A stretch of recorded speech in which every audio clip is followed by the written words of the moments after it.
we can start now with some very interesting insights about the City Science Initiative and the Berlin Food Strategy.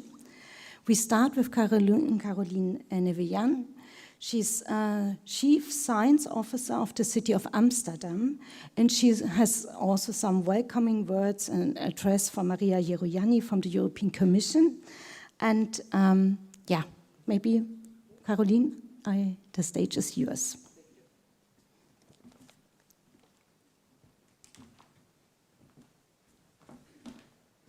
Yeah, so I'm two persons today.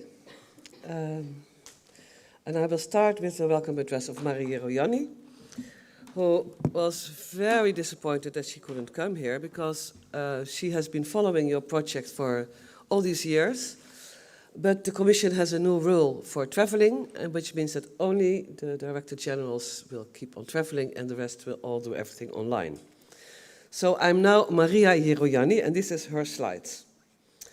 She would like to ask your attention for the 100 Climate Neutral Cities program that the Commission started 2 years ago, where they have the ambition to have 100 climate neutral cities in 2030. It involves to sign a contract locally between the public, the private and the civic partners to really engage with this climate neutrality, and actually the first 12 contracts have been approved as of today. The idea is that these 100 climate neutral cities will find a way how to do this between infrastructure, between citizens doing their thing, between local government, so they can be an example for many other cities around the world. There are a lot of cities selected, and there's always a lot of fuss about it. Maybe some of you will know who's in it, who's out it. But the idea is that they share everything they do and everything they know through the Zero City platform. And there you can find a lot of the, like your website, a lot of tools, webinars, things that people and all these cities do. Let me just see what I forget to tell now on her behalf.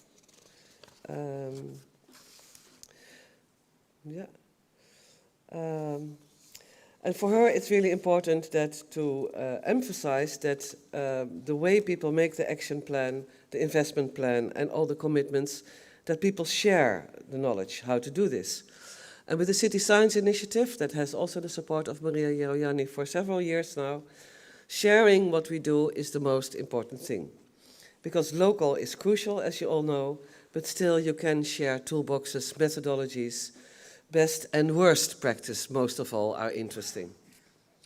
So please go and look at the Net Zero Cities website. You find a lot of stuff.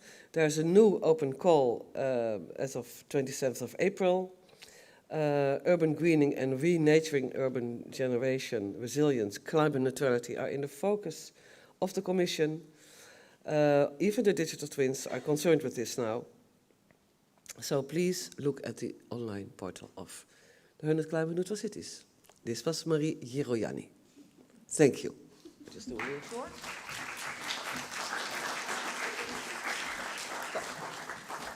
Yeah, hello, here I am again. Now I'm Caroline Nevejan.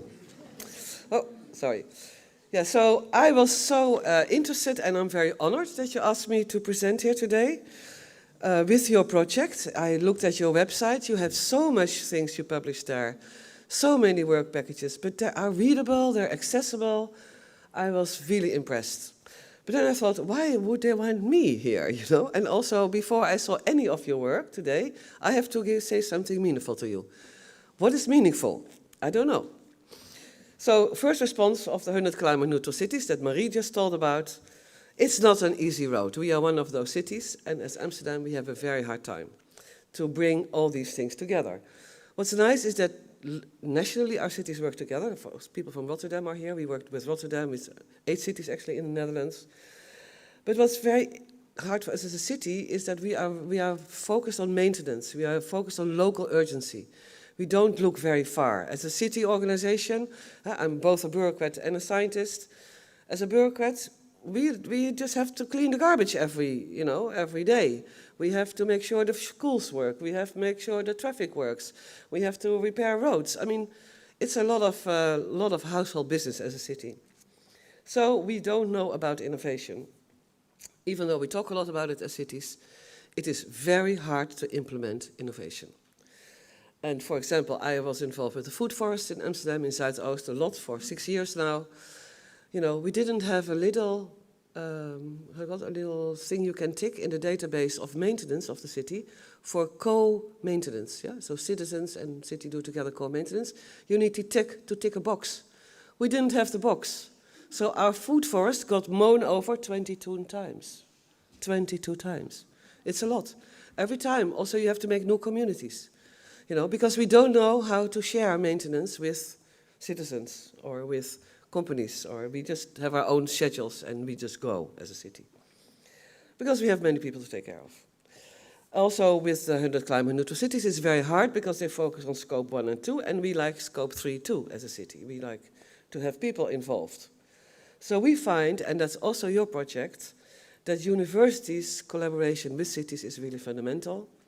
That was so interesting about your work, that as a European project, and I have to congratulate you all, that you managed to get these fragile projects in the city, part of a European framework. That is really to applaud yourself, really.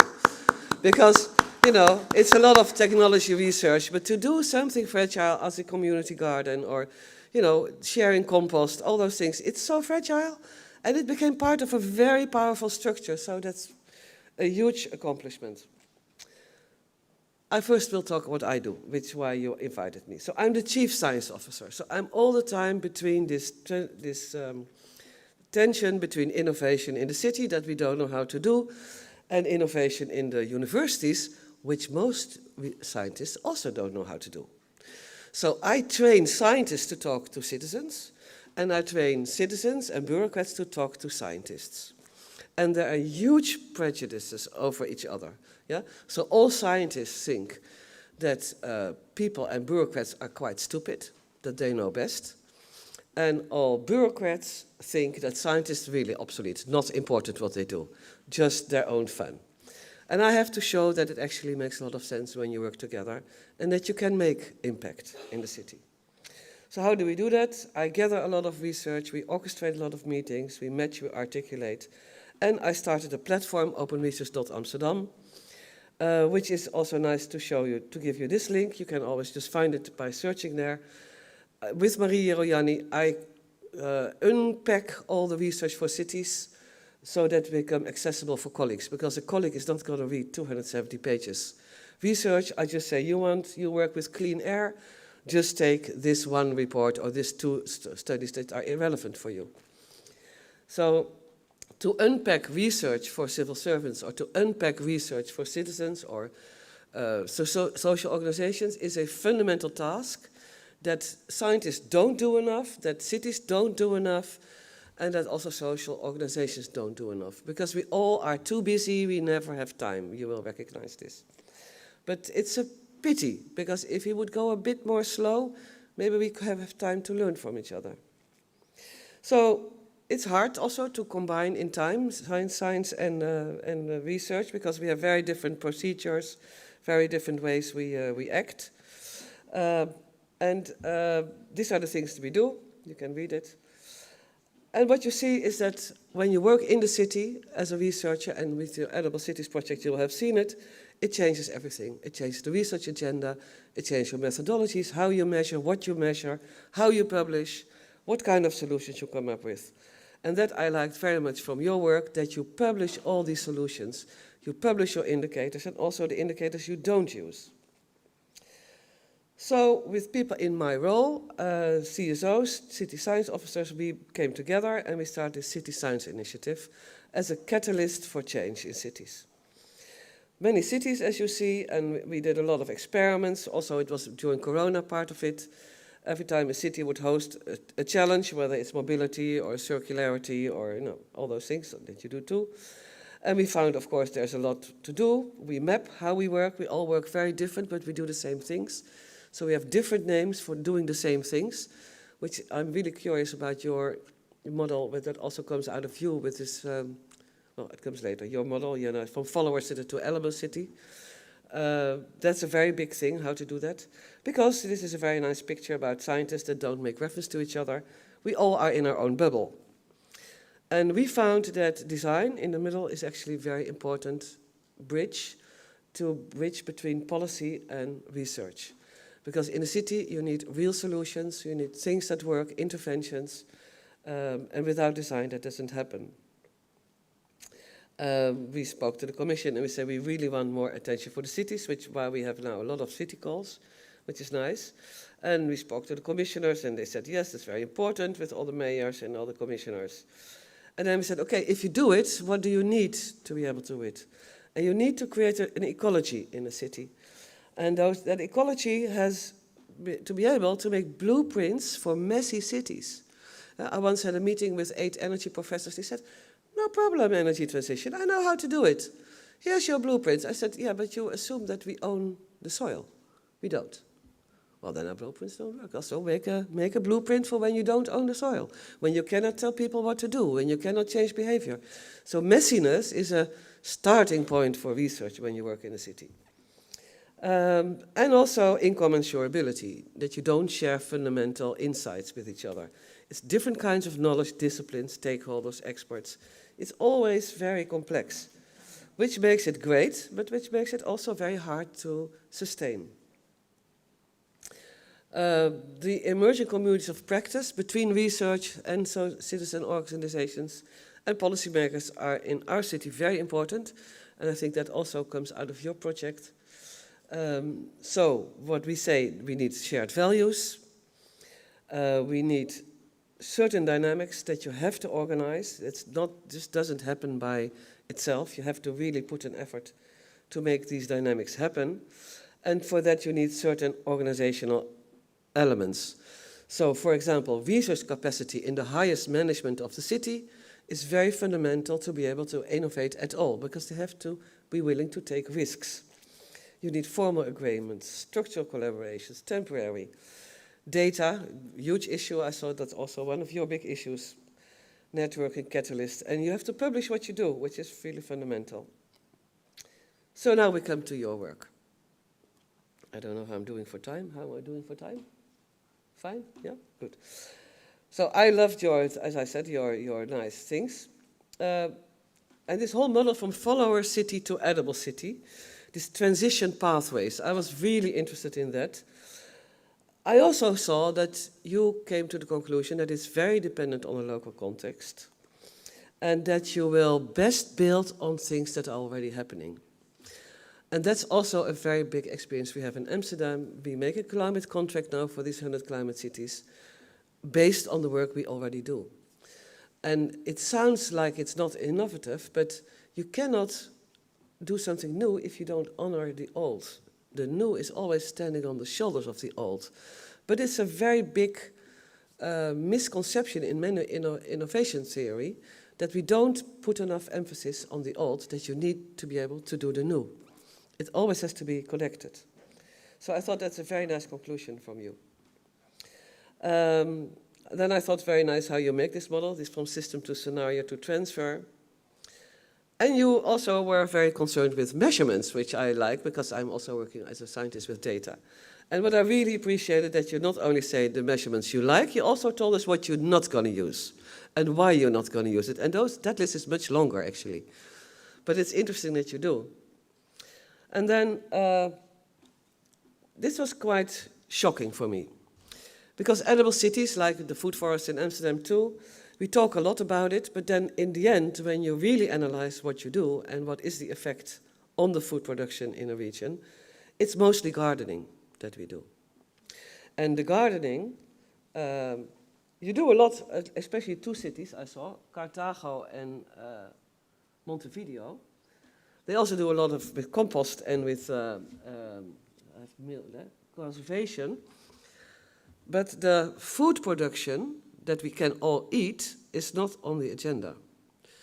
And this is for me as coming from the Netherlands, where we are the smallest country with the second highest food producer in the world, because we have this super technology glass landscapes around Rotterdam, for example, kilometers long, all artificial food. We now do also, we build salads, we make salads, we build salads, we make salads only with water. That's an amazing landscape, which is not part of your project, which is a very big question. So, edible cities is about something that citizens like to do. Gardening is good for your mind, it's good for your well-being, but it does not address the food question, which always people put to me when I talk about the food forest in Zuidoost. They say it's only gardening. But then I say, no, it is gardening. You know, gardening means taking care of where you are and taking care of yourself. It's a fundamental value of being a human being. It doesn't deal with the industrial need to feed millions of people in small terrains of land. And then what's also interesting is you are highly dependent on public funding. Like us, the food forest in Amsterdam, it's completely dependent on public funding and on the people. That's the next layer. It depends on the people who are willing to put their time. It's gardening in that sense, you know. It's what you do for free, what you do for yourself. But you have the same experience for what I read in your reports. It's very hard to make it sustainable. Because when our food forest was mown away again, the community also fell apart. And it's very hard to rebuild a community again and again. You need people who are doing that, who are committed to that. Community life, if you're not part of it, it's really great to talk about it. If you're part of a community like me, it's a lot of work. You take care of children, you take care of old people, you have to do the gardening, you have to again and again start over. And policymakers don't understand that. They like, you know, to get the votes. So sometimes we have politicians who would support us, sometimes we have politicians who don't support it.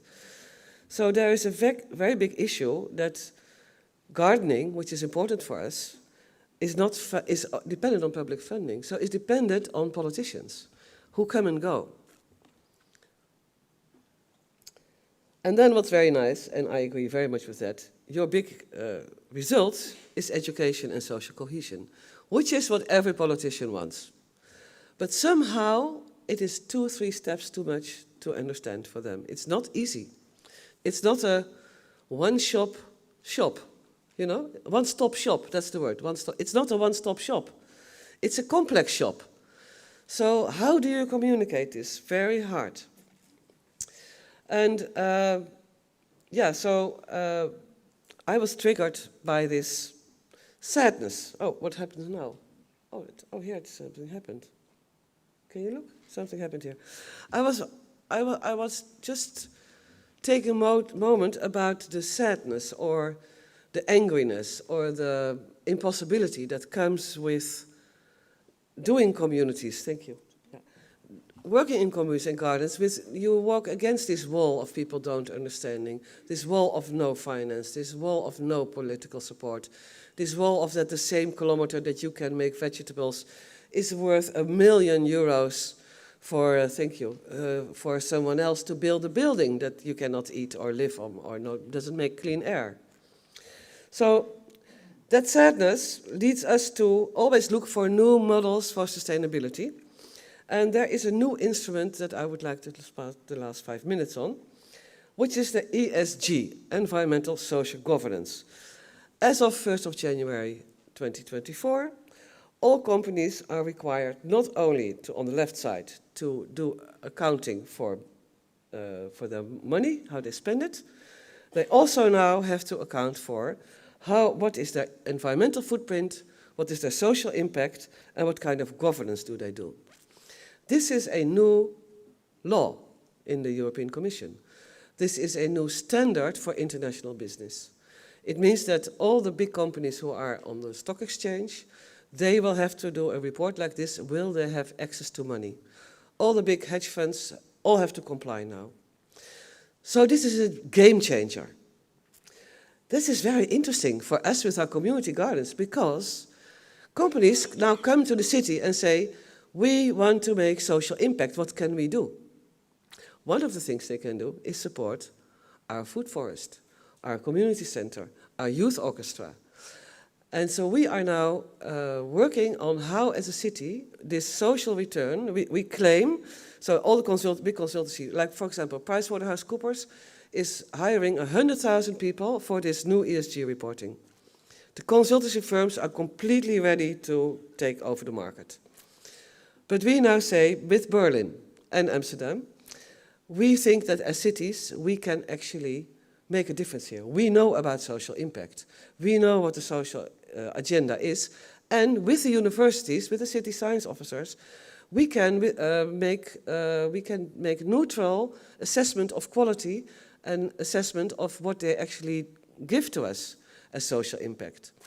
So our idea is that with the cities, we go and say, we are the experts on the S. We know about social impact, also in relation to environment.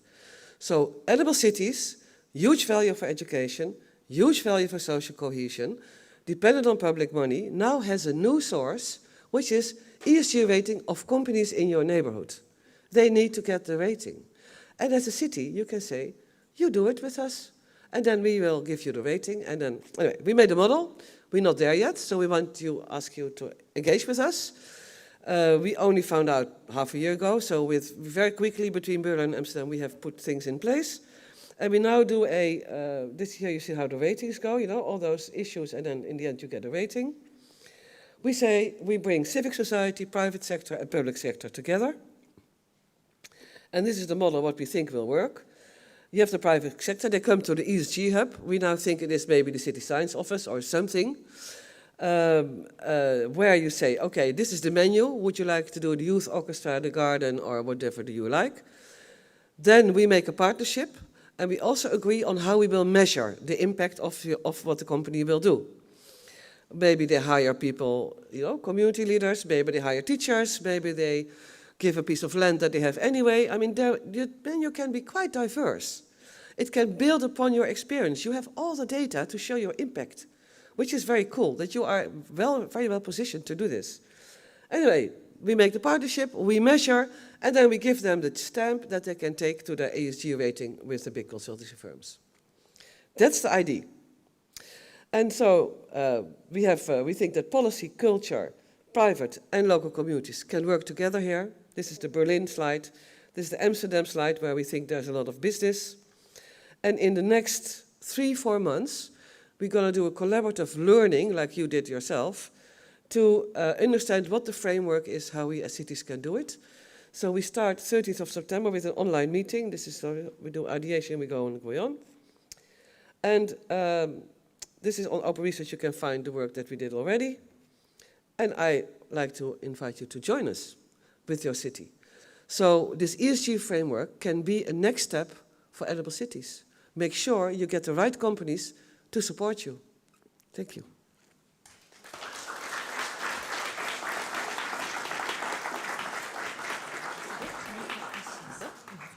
Yeah, that's good.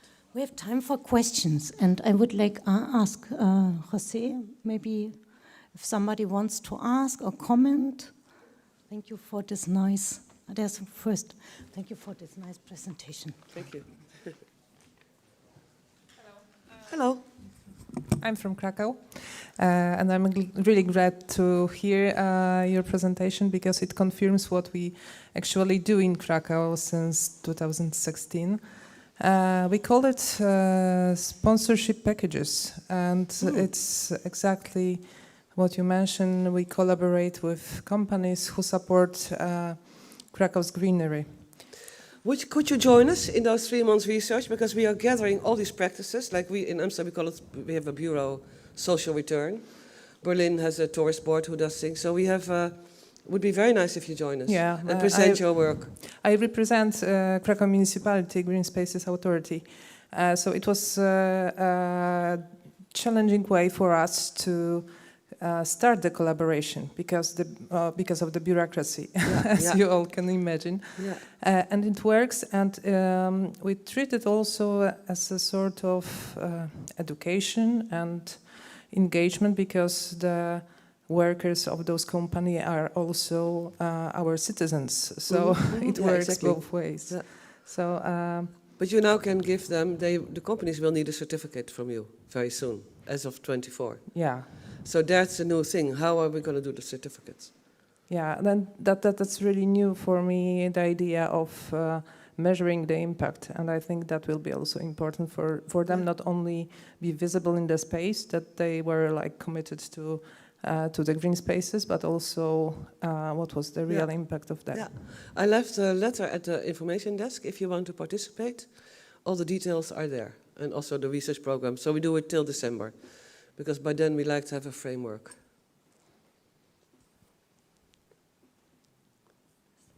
I don't see anything. Hello, my name is Kristen. I'm from the Oslo Metropolitan University. Yeah.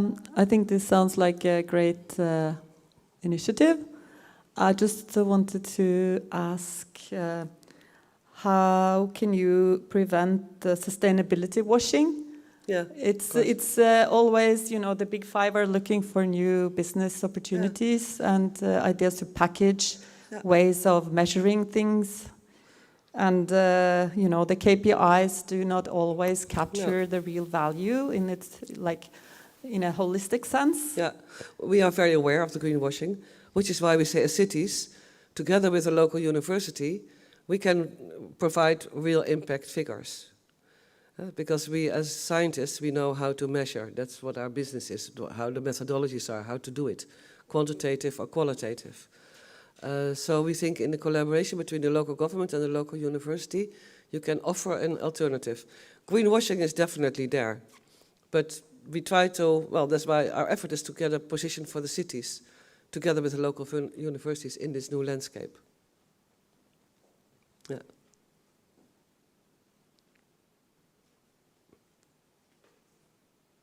Anyone else? Yeah, please go. Yeah. Jeff Jagler from Wageningen University. Hello. Hi. You started your presentation with, well, municipalities always have a short-term perspective. Mm-hmm. This seems to be a long-term perspective. So how do you combine? You mean the ESG? Yeah, the ESG. Yeah, well, we have to find out, you know. Kijk, the companies need to have this every year, like the accounting. It's part of the accounting from now on. So I think we have to find out. The way we make menus as a city or as neighborhoods, in Amsterdam we take one neighborhood, and we're going to make a menu, you know, from youth orchestra to participating in building a bridge or whatever. I, for example, had a talk with Royal Haskoning, which is one of the companies that does a lot of the infrastructure in Amsterdam. They have contracts for 10 years with us. And they say, we want to develop with you a social agenda for 10 years. So somehow there is suddenly a new perspective outside of the politics between the scientist, the bureaucrat, and the company. And the politicians come and go, but the bureaucrats stay, the companies stay, the citizens stay. So there's a new, I'm not sure if it's true, but it looks like there's a new field emerging with new arrangements. The collaboration with the local university, which you all did, you know, the last 5-6 years, seems to be very important here. Actually pivotal, because there we can challenge the big five consultancies. Yeah? They have measurements, they are not clear, they are not open, they're not transparent, we don't know what they do. The greenwashing is their business. Well, if we work with the local university and the people in the neighborhood, you can offer another leverage, another input. And we are late as cities, but we are at least not too late yet, we think. So that's why we really are happy that with Berlin we are, and we look for more cities to join. So several cities from the City Science Initiative, Barcelona will join, Vienna is talking, we have different cities who are talking to us. So it would be great if you join. Yeah, there's a question there too. I just wanted to add something regarding the scaling up in terms of countries, because of this bureaucracy path we came through. I think that it's important to share the knowledge with other cities, other municipalities, because it started from Krakow, but now many other cities, I was like training municipality workers, how to arrange this stuff. And it works now in more common way. And also what you said, having the offer for them, like examples that from which they can choose, like the companies, is also very useful because, regarding what you have asked, you can somehow correct the way, of course, you can't correct the greenwashing in total, but by being in touch and choosing what's important for the communities, for green spaces, you can somehow maybe correct things on the way. I think you have to start, and if we have enough cities going to do this, we will make a difference. Yeah. There are two questions here. One lady and one here.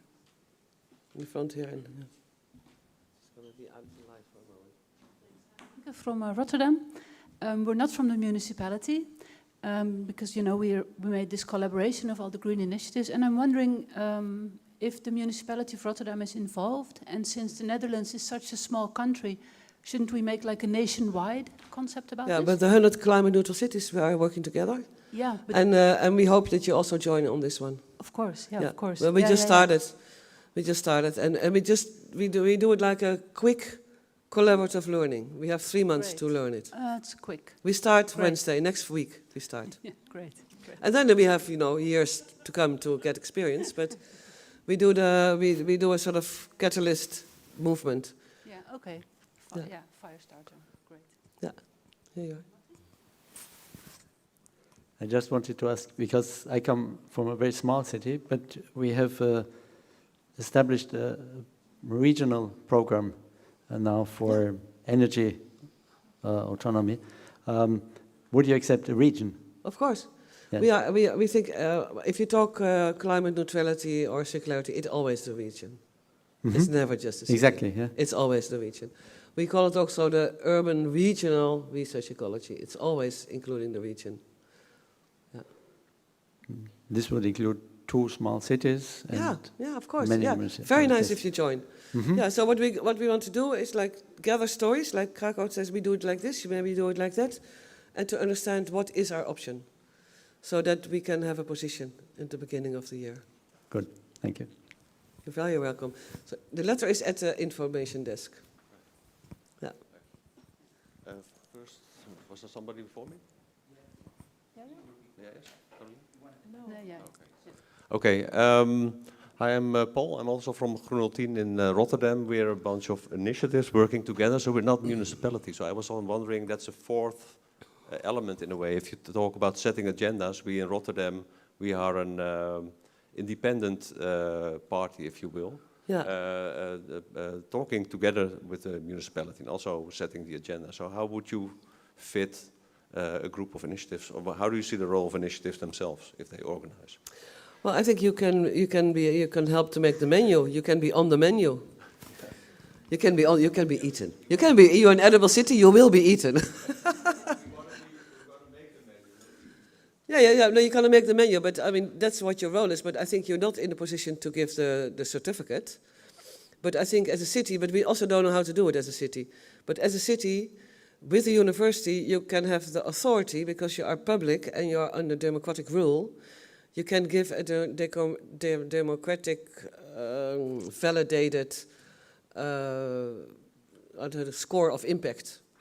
That's what we imagine that we can do. But this, as you know, the municipalities are not very good in making creative ideas. So that's, I think, where your role is really important to construct the menu and the kind of things you need. Yeah.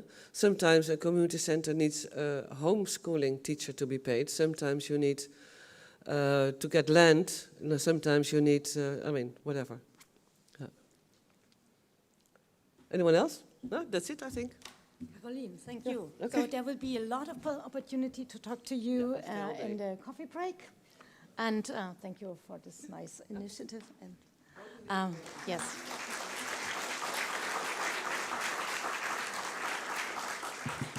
So our next speaker will give us some insights about the Berlin food strategy. I very warm welcome to Markus Tielke. Markus Tielke studied law, and he worked as a judge in the Berlin district of Mitte, so nearby here. And he works now as the head of consumer protection, of the consumer protection department of the Berlin Senate. So we are really curious about the insights on the urban food strategy in Berlin. Please come. Oops. So, yeah, thank you very much, ladies and gentlemen, dear attendees of the Edible Cities Network meeting. I'm excited to be here today with you and to present you the Berlin food strategy. First of all, let me do some remarks on the background. As you all know, unfortunately, the prevailing agriculture and food industry are responsible for around about 1/3 of the greenhouse gas emissions worldwide. In Germany, it's a little bit less, it's only a quarter. As you also know, around about 1/3 of the food productions worldwide is thrown away. It's just to give you a number, 1.3 billion tons each year. We also know that our health system is immensely influenced by the prevailing food system. We have many diet-released diseases such as obesity and consequent diseases as diabetes, cardiovascular diseases, cancer, and the cause of over 90% of the premature death in the European Union.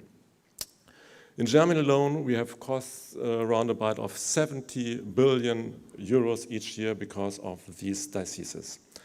And as we have also heard, scientific studies have emphasized the interplay between health and social justice. Unfortunately, our current food system creates a wide gap between food overproduction on the one side and food poverty on the other side. Okay, this just a few words on the background of Berlin food strategy. First of all, I want to tell you a little bit about the process of the Berlin food strategy. It's not only an idea of the administration, but it was an idea of civil society. You have everything you said on innovations and administration I can underline here. So we needed also civil society, and it was 2017 when the Berlin Ernährungsrat, it's the Berlin Nutrition Council, you can call it, called for a food strategy. The former Senate for Justice, Consumer Protection and Anti-Discrimination, Dirk Behrendt, responded to this demand and developed till 2019 the Berlin Food Strategy with 7 cross-cutting fields of actions. This is our framework now, and as we all know, a framework is just a framework.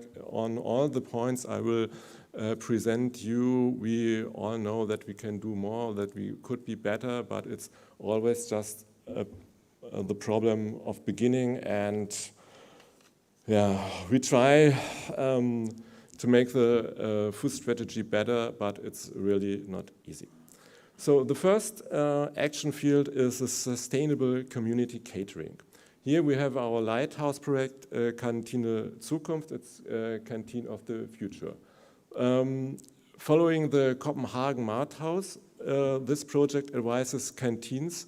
It reorganizes processes and manages to increase the organic portion of groceries while holding the costs for the canteen. This is a very crucial point because, as you know, the amount of money the canteens become are regulated normally in Germany or in Berlin for all the canteens the same, and you don't get more when you participate on these projects.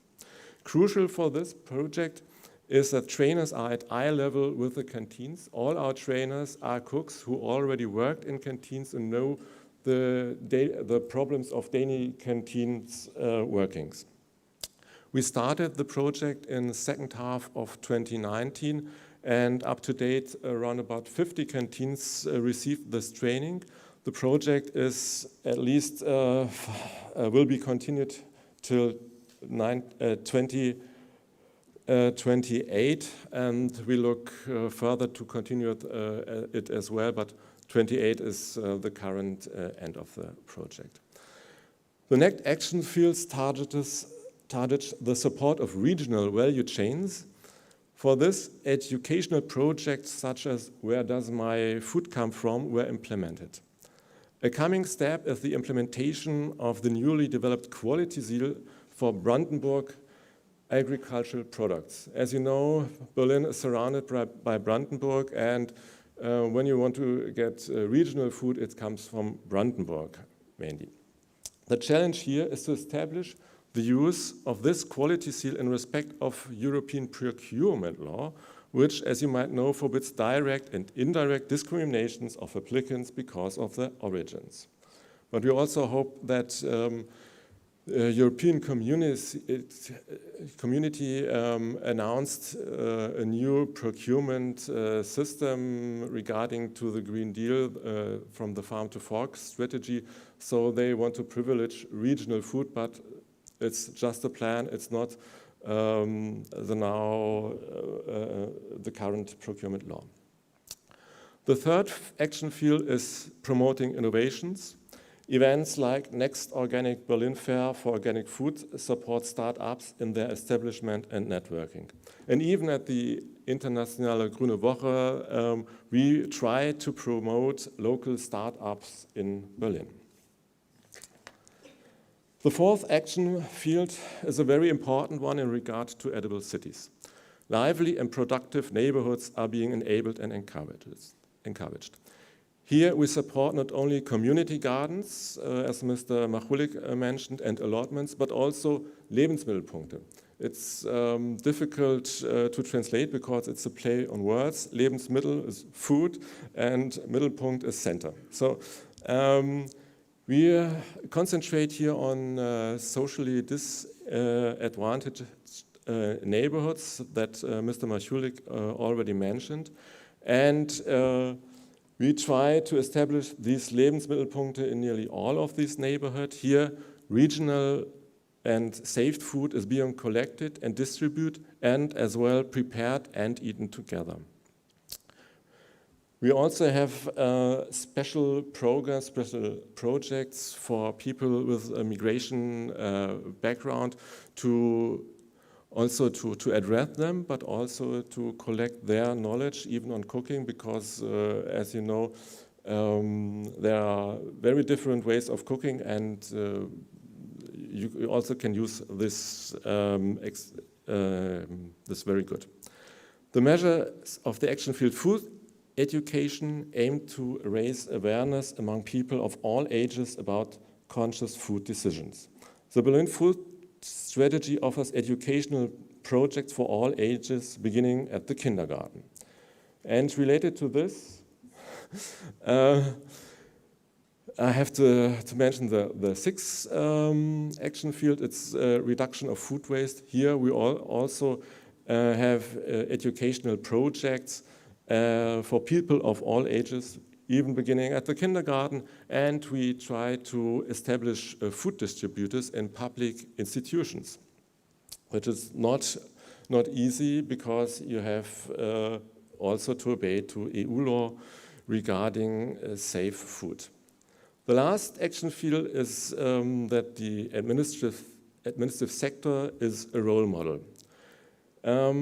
Here our lighthouse project is the school meals at Grundschule. Currently 150,000 meals each day are distributed free of charge in Berlin schools. And these meals are cooked according to the recommendations of the Deutsche Gesellschaft für Ernährung, German Society of Nutrition, and half of the ingredients are from organic farming. Last is a nationwide action field. It's transparency for consumer. An example that you may know are the food traffic light or Nutri-Score, as we call it. As we all know, the habits, cultural norms, and preferences can be challenging. But long-term change in the food environment is fundamental to a lasting change in eating habits. Thus, the food strategy must be incorporated to the policy processes to establish permanent structures and ensure ongoing resources. Given the differences in Berlin, the food strategy is individually adopted to the districts. This process began last year in October, and currently 3 districts, Marzahn-Hellersdorf, Spandau, and Steglitz-Zehlendorf, are conceptualizing such local strategies. So I could go on and resume about the strengths and the challenges of this strategy and synergies with other processes. But at the end, just one point. The Berlin food strategy is a frame, and the measures are not fixed. We always try to develop new ideas and projects to incorporate them to the food strategy. So thank you for listening, and if you have questions, feel free to ask.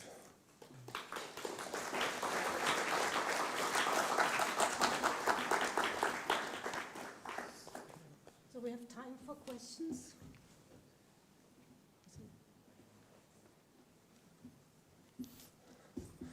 So I'm Martin Regelsberger.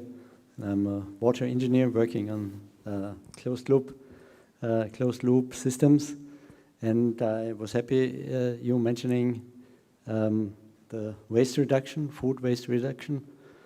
You also mentioned the farm to fork principle, and that may lead you maybe to another field you could investigate, because there's something lacking. Farm to fork is a very linear idea, and we need to get to a circular economy, and so we have to come to farm to fork to farm.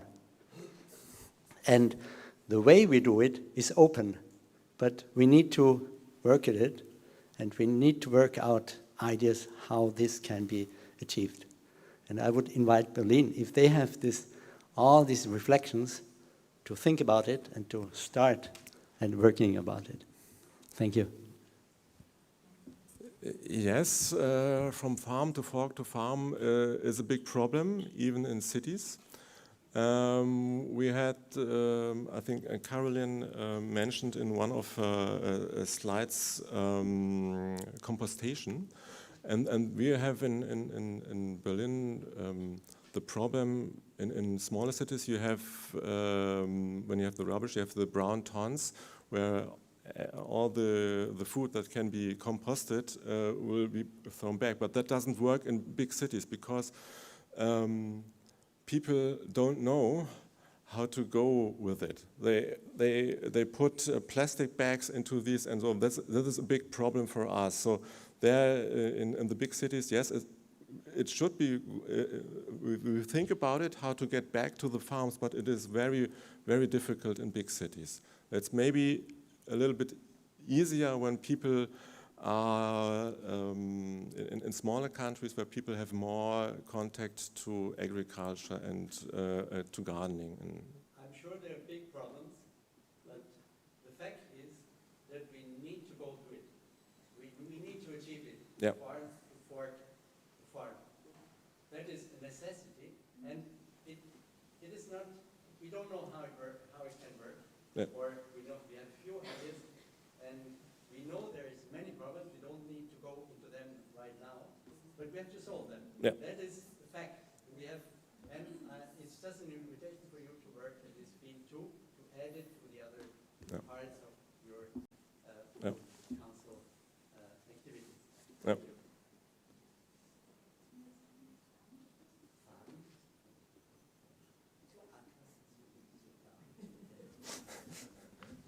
Oh, it looks like no other comments? No other comments?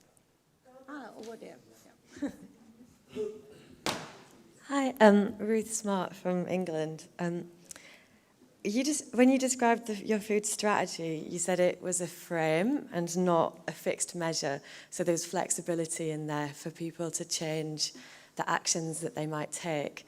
I'm just wondering how you keep people accountable, or how you make sure that people are working towards the actions that they've said they'll do in the food strategy. I ask that because I live in Brighton and we have a food strategy as well, and we write them every 5 years, and you can have these actions that you write in 2019, but then in 2024, like it's hard to know whether people are still doing them or whether they've had impact. So I'm just wondering like how you make sure that the actions happen and how you measure the impact of them. 2 questions. I begin with the last question. To measure the impact is a very problematic point. So how to make sure people act according to the food strategy? That is a very big problem because every department in administration has its own targets. For example, we are just again discussing the school meals. So we have, according to procurement law, we have contracts for 5 years with with canteens who deliver the meals for the basic schools. And we have to make new contracts, and our school department doesn't really want the new standards of the German Society for Nutrition. They always say, oh, your 50% organic food, it's too expensive. So you also always have to discuss it, and I think you need pressure and also the interest of civil society. That's crucial for all these strategies. And here in Berlin, we have people who are really interested in food. You can see it when you go through the streets of Berlin. For example, we have very much stores where you can get organic food regarded to other cities. And there was just a few months ago a poll by the Krankenkasse, what's Krankenkasse? Health insurance about nutrition habits of families, and they have shown that in Berlin and Hamburg, so the big cities, parents eat less meat than on the landscape. So you need these pressure of civil society to keep administration working in this direction. That's a crucial point. So and even it's such a interest and pressure that I think central positions of the food strategy are not a point of political discussion. They are accepted all over nearly all over the political parties. So you need public pressure and public interest in these questions. Maybe the last question. Well, I just want to compliment you that you have a food strategy. Because our city doesn't have a food strategy. And nor is anyone, till 3 years ago, we didn't even have one civil servant who was concerned also with food security. We don't have a consumer protection department. Mm-hmm. So that was quite shocking. So I started as a scientific science officer. I brought the scientists and the thing together again. So again, civic society who demands this. But for us, I don't know how it's in the other cities, for us it's very hard for the politicians to engage with food strategy. We don't even talk to the big supermarkets. So also security, like when COVID came, there was no line of communication even with the big food suppliers. So I think it's great that you have it. I just want to compliment you with that. I like to have it too. Yeah, thank you very much. Just one remark. it really is a question of civil society. So when you look at the newspapers in Germany, you see that in Bavaria there are polls, I think, next month, and there eating meat is a crucial point. So it developed from a small problem to a crucial point. So some candidates really look for being photographed with a sausage in their hand. So yeah. So you need the exception,